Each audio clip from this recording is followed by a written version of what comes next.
Maleficent is a modern retelling of Sleeping Beauty, essentially from the perspective of Maleficent, i.e.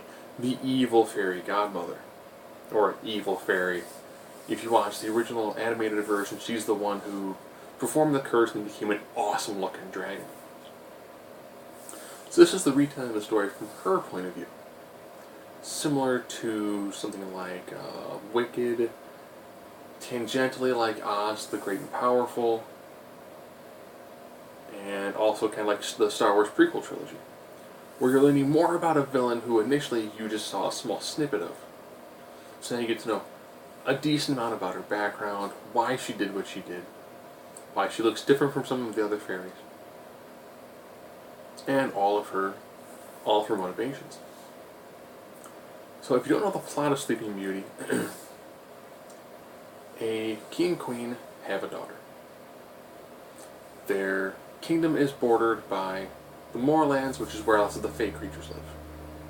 Some fairies go to bless the young child in a way to kind of create harmony between the world of man and the world of the fey. Maleficent shows up and is like, no. On her 16th birthday, she's going to prick her finger and fall to a sleep like death. Only be broke my true love's kiss. That still happens in the movie, but now you get to see a pretty good portion of the 16 years that follow from the birth, the curse, to the sleep. I mean, the majority of the movie actually happens before the sleep. I don't know if you think I'm giving away a spoiler. This is a modern tale of Sleeping Beauty, which means she's going to sleep. If you watch the trailers, they showed her pretty much up until the point of her actually breaking her finger. I found the fairies to be really annoying. I'm glad they're not in the film that much. The majority of them actually is Angelina Jolie in her Maleficent makeup. I do like the casting for the Aurora Rose characters. I thought when they did the small baby, if they had that baby to sneeze on cue, that's pretty impressive.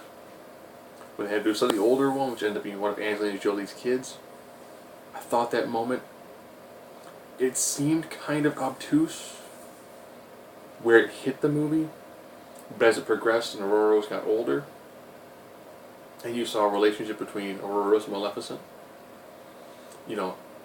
as it got far along the movie, then all of a sudden that moment made perfect sense. It also kind of got crapped on because it does borrow elements from another princessy sort of movie. But I actually enjoyed it. The nice thing about it is it's an hour and a half, and it covers pretty much probably say that's at least maybe like 20, 30, about 36 years roughly is covered in this movie.